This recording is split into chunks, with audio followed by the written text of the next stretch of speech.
Breaking news చూస్తున్నాం. భారీ వర్షాలకి గోదావరి నది ఉధృతి పెరుగుతోంది.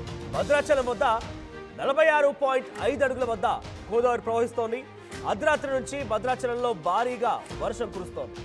వర్షపు నీటిలో అటు స్వామివారి అన్నదాన సత్రం విస్తా కాంప్లెక్స్ పూర్తిగా మునిగిపోయింది. ఇక మోటార్ల సాయంతో నీటిని తొలగిస్తున్నారు గ్రామ పంచాయతీ అధికారులు. గోదావరి 47 అడుగులకు చేరితే రెండో ప్రమాద హెచ్చరికని జారీ చేయనున్నారు అధికారులు. ప్రస్తుతానికి మొదటి ప్రమాద హెచ్చరిక కొనసాగుతోంది. 46.5 అడుగుల మేర గోదావరి నది భద్రాచలం దగ్గర ఉధృతంగా ప్రవహిస్తోంది. అయితే అన్నదాన సత్రం ఉన్నటువంటి విస్తా కాంప్లెక్స్ మొత్తం కూడా ఇప్పుడు నీట మునిగిపోయినట్టు తెలుస్తోంది. పంచాయతీ అధికారులు ప్రత్యేక మోటార్ల సహాయంతో ఆ నీటిని కూడా బయటికి తరలించే ప్రయత్నం చేస్తున్నారు. సో వర్షపు నీటితో ఆ స్వామివారి అన్నదాన సత్రం పూర్తిగా కూడా మునిగిపోయినట్టు తెలుస్తోంది. భద్రాచలంలో భారీగా వర్షాలు కురుస్తున్నాయి.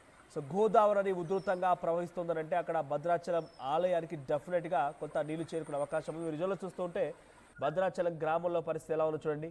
ఒకవైపు అన్నదాన సత్రం కూడా పూర్తిగా మునిగిపోవడం ఆ విజువల్లో మనం చూస్తున్నాం. మోటార్ల సహాయంతో ఆ నీటి మొత్తాలను తోడే ప్రయత్నం చేస్తున్నారు. మరోవైపుగా గోదావరి నది ఉధృతానికి సంబంధించి ఆ విజువల్స్ మీరు చూడొచ్చు. ఏ స్థాయిలో అక్కడ వర్షం కురిసింది, ఏ స్థాయిలో నది ప్రవాహం ఉప్పొంగి ప్రవహిస్తుంది అనేది. సో సీతారామచంద్ర స్వామి దేవాలయం భద్రాచలం దమ్మక్క నిత్యాన్నదాన సదనం. సో నిత్య అన్నదాన సదనం అది పూర్తిగా కూడా ఇప్పుడు నీట మునిగిపోయింది. మోటార్ల సహాయంతో దాన్ని తొలగించే ప్రయత్నం కొనసాగుతుంది. ఇక్కడ ఇది అన్నదాన సత్రం ఇది. సో అన్నదాన సత్రం మొత్తం కూడా వర్షపు నీరుతో నిండిపోయి నీట మునిగిపోయింది. ఆ లైవ్ విజువల్స్ని రాటివ్ స్క్రీన్పై చూస్తున్నారు. సో అన్నదాన సత్రం నీట మునిగిపోవడంతో దాన్ని మోటార్ల సహాయంతో ఆ నీటి మొత్తాన్ని కూడా బయటికి తరలించే ప్రయత్నం అక్కడి గ్రామ పంచాయతీ సిబ్బంది చేస్తున్నారు. మరోవైపుగా భారీగా ఆ అన్నదాన సత్రానికి సంబంధించి ఆ విజువల్స్లో మీరు చూస్తున్న విజువల్స్లో మరోవైపుగా అటు ఇళ్లలోకి కూడా భారీగా వరద నీరు చేరింది. ఇండ్లన్నీ కూడా ప్రస్తుతానికి నీట మునిగిపోయాయి. ఎటు చూసినా కూడా కొంత ఇబ్బందికర పరిస్థితి నెలకొంది. 46.5 సెంటీమీటర్ల దగ్గర 46.5 అడుగుల దగ్గర ప్రస్తుతానికి నీటి ప్రవాహం కొనసాగుతోంది. 47 అడుగులు వస్తే కనుక రెండో ప్రమాద హెచ్చరిక జారీ చేసే అవకాశం కనబడుతోంది. రైట్, ఉదయ్ సిద్ధంగా ఉన్నారు మా ప్రతినిధి. ఉదయ్, సో భద్రాచలంలో గోదావరి నదికి సంబంధించి అప్డేట్స్ ఏంటి, అక్కడ పరిస్థితి ఎలా ఉంది? ఎస్ మనోజ్, మహారాష్ట్రలో కురుస్తున్నటువంటి భారీ వర్షాలకు తోడు తెలుగు రాష్ట్రాలు కూడా భారీ మొత్తంలో వర్షపాతం నమోదవుతుంది. ప్రధానంగా బాసర నుంచి భద్రాచలం వరకు గోదావరి ఉధృతి క్రమక్రమంగా పెరుగుతుందని చెప్పుకోవాలి. గోదావరి క్యాచ్మెంట్ ఏరియాలో తీవ్రమైనటువంటి వర్షపాతం నమోదవడంతో అంతకంతకు గోదావరి నీటి మట్టం క్రమక్రమంగా పెరుగుతోంది. నిన్న భద్రాచలం వద్ద మొదటి ప్రమాద హెచ్చరిక జారైంది. 43 అడుగుల ప్రమాద స్థాయికి నిన్న గోదావరి చేరుకుంది. కానీ ప్రస్తుతం రెండవ ప్రమాద హెచ్చరిక స్థాయి 48 అడుగుల వరకు చేరుకుంటుంది గోదావరి ప్రవాహం కూడా. అంతకంతకు గంటకు కూడా వరద ఉధృతి క్రమంగా పెరుగుతుంది. సుమారు 10 లక్షల క్యూసెక్ల నీరు ప్రస్తుతం భద్రాచలం నుంచి పోలవరం వైపు అయితే పరుగులు పెడుతున్నటువంటి పరిస్థితి కనిపిస్తుంది. గత కొద్దిసేపు క్రితం 46.30 అడుగుల వరకు గోదావరి నీటి మట్టం అయితే చేరింది. మరి కొద్దిసేపట్లో రెండవ ప్రమాద హెచ్చరిక స్థాయిని కూడా చేరుకుంటుందని కేంద్ర జల సంఘం అధికారులు అయితే అంచనా వేస్తున్నారు. ప్రధానంగా అటు బంగాళాఖాతంలో వాయుగుండం తీవ్రంగా బలపడడం కారణంగానే ప్రస్తుతం భారీగా తెలంగాణలో తెలుగు రాష్ట్రాల్లో భారీగా వర్షపాతం నమోదవుతుందని వాతావరణ శాఖ హెచ్చరికలు జారీ చేసినటువంటి నేపథ్యంలో అటు అధికార యంత్రాంగం కూడా అప్రమత్తమైంది. ప్రధానంగా అటు ఎగువ ప్రాంతాల్లో భారీగా వర్షపాతం నమోదవుతుంది. శ్రీరామ్ సాగర్ ప్రాజెక్ట్ నుంచి కూడా 2,30,000 క్యూసెక్ల నీరు ప్రస్తుతం దిగువకు పోటెత్తడంతో అటు భద్రాచలం వద్ద గోదావరి నీటి మట్టం కూడా క్రమంగా పెరుగుతున్నటువంటి పరిస్థితి కనిపిస్తుంది. ఎటు చూసినా వర్షపాతం భారీగానే నమోదవుతుంది. అయితే గత కొద్దిసేపు క్రితం వరకు కూడా ఖమ్మం జిల్లా వ్యాప్తంగా విస్తృతంగా వానలు కురిశాయి. పలు ప్రాంతాల్లో మోస్తరు వర్షపాతం నమోదైతే మరికొన్ని ప్రాంతాల్లో భారీగా వర్షపాతం అయితే నమోదవుతుంది.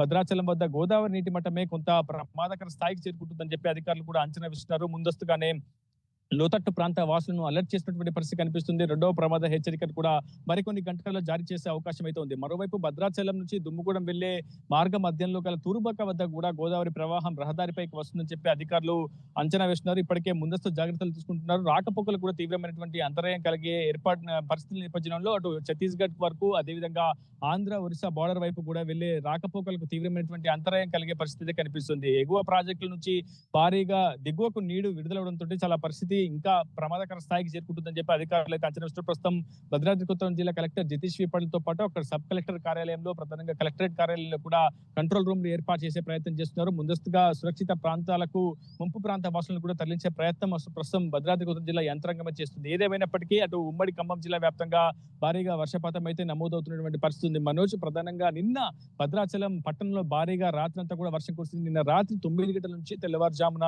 3 గంటల వరకు భారీగా వర్షపాతం భద్రాచలం పట్టణంలో నమోదు కావడంతో భద్రాచలం ప్రముఖ పుణ్యక్షేత్రమైనటువంటి శ్రీ సీతారామచంద్ర స్వామి దేవస్థానం ఆలయ పరిసర ప్రాంతాల్లోకి భారీగా వరద నీరు అయితే వచ్చి చేరింది.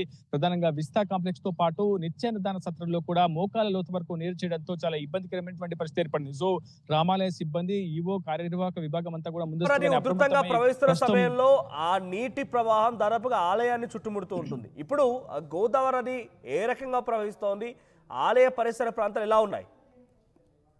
ప్రస్తుతం ఎగువ ప్రాంతం నుంచి చాలా పెద్ద మొత్తంలో దిగువకు నీరైతే పడుతుంది. ఇకపోతే ఛత్తీస్గఢ్ లో కురుస్తున్నటువంటి భారీ వర్షాలకు కూడా అక్కడ నుంచి దాదాపు తాలిపేరు ప్రాజెక్ట్ సంబంధించి 17 గేట్లు 2 ఫీట్ల మేర ఎత్తి 40,000 క్యూసెక్ నీటిని విడుదల చేయడంతో అటు తాలిపేరు నుంచి మరోవైపు మహారాష్ట్ర నుంచి భారీగా గోదావరిలోకి నీటి ప్రవాహం వచ్చి చేరుతుంది. తద్వారానే ప్రస్తుతం భద్రాచలం వద్ద గోదావరి నీటి మట్టం పెరుగుతుంది. ప్రతి ఏటా కూడా గోదావరికి వరదలు వచ్చినటువంటి సమయంలో పూర్తిగా ముందస్తుగానే కేంద్ర జల సంఘం అధికారులు అంచనా వేస్తుంటారు. పూర్తిగా ఎప్పటికప్పుడు ముందస్తు జాగ్రత్తలు తీసుకుంటారు. కానీ భద్రాచలం పట్టణానికి సంబంధించి ఎప్పుడైనా సరే అకస్మాత్తుగా భారీ వర్షపాతం నమోదవుతూనే అత్యధిక సమస్యలు తలెత్తుతూ ఉంటాయి. సో అదే విధంగా నిన్న రాత్రి 9 గంటల నుంచి ఉదయం తెల్లవారుజామున 3 గంటల వరకు కురిసినటువంటి భారీ వర్షం కారణంగా భద్రాచలం పట్టణంలో కూడా వరద నీరు పూర్తిగా నిలిచిపోయింది. డ్రైనేజీల నుంచి పొంగిపోయినటువంటి ఆ వరద నీరు అంతా కూడా వచ్చి రామాలయం పరిసర ప్రాంతాల్లో పేరుకుపోయిందని చెప్పుకోవాలి. సుమారు మోకాల లోతు వరకు నీరు వచ్చేయడంతో మళ్ళీ మోటార్లను బిగించి అమర్చి రామాలయ సిబ్బంది ఆ వరద నీటిని అంతా కూడా మళ్ళీ స్లూయిజ్ల ద్వారా భారీ మోటార్ల సాయంతో మళ్ళీ గోదావరికి డంప్ చేసే ప్రయత్నం అయితే చేస్తున్నారు. ప్రతి ఏటా కూడా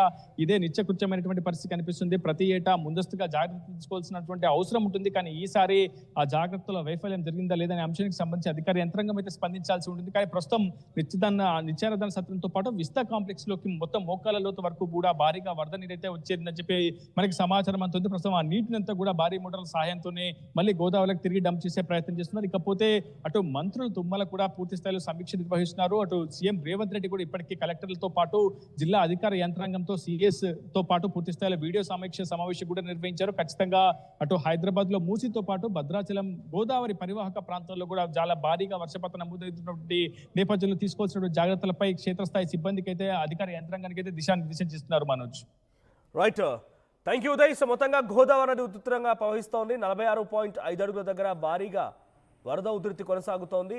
మరో 2 అడుగులు పెరిగితే కనుక అటు ప్రమాద హెచ్చరికని జారీ చేసే అవకాశం కనబడుతోంది. సో భద్రాచలం ఆలయ పరిస్థితి ప్రాంతాల్లో కూడా కొంత వరద నీరు చేరుకుంది. భారీగా వర్షం నీరు చేరుకోవడంతో అన్నదాన సత్రం కూడా పూర్తిగా నీట మునిగిపోయింది. అధికారులు వాటిని బయట తొలగించే ప్రయత్నం చేస్తున్నారు. సో మీ ప్రాంతం ఎటువంటి సిచ్యువేషన్లు కొన్ని వర్షానికి సంబంధించి మీ ఏరియాలో ఎటువంటి వాతావరణం నెలకొంది కామెంట్స్లో తెలియజేసే ప్రయత్నం చేయండి.